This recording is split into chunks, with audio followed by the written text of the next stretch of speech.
السلام علیکم ورحمۃ اللہ وبرکاتہ۔ سوال آیا جی، ان اللہ یسمع من یشاء، اللہ تعالیٰ جسے چاہتے ہیں سنوا سکتے ہیں، اس سے کیا مراد ہے؟ اس سے مراد وہ استثنائی معاملات ہیں، اس سے مراد وہ ایکسیپشنل کیس ہیں جو ہمارے سامنے آتے ہیں، اور اس کی فی الحال جو مثال میرے ذہن میں آ رہی ہے، اللہ کے رسول صلی اللہ علیہ وسلم نے غزوہ بدر کے بعد جس کنویں کے اندر مرداروں کی، کافر مرداروں کی لاشیں ڈالی گئی تھیں، وہاں پر اس کنویں کے اوپر کھڑے ہو کر فرمایا، اے ابو جہل، اے عتبہ، اے شیبہ، اے امیہ بن خلف، ظالموں کیا تم نے اپنا انجام پا لیا؟ صحابہ کرام کہنے لگے، اللہ کے رسول صلی اللہ علیہ وسلم، کیا یہ اس وقت ہماری بات سن سکتے ہیں؟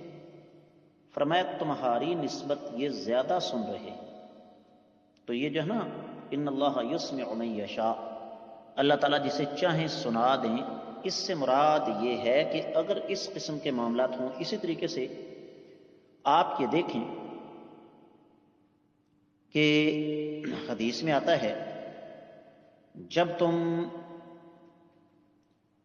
مردے کو دفن کر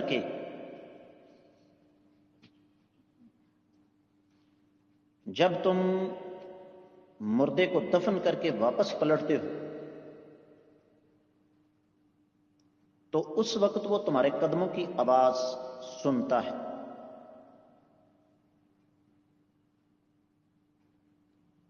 تو یقینی طور پر یہ بات انسانی عقل سے ماورا ہے،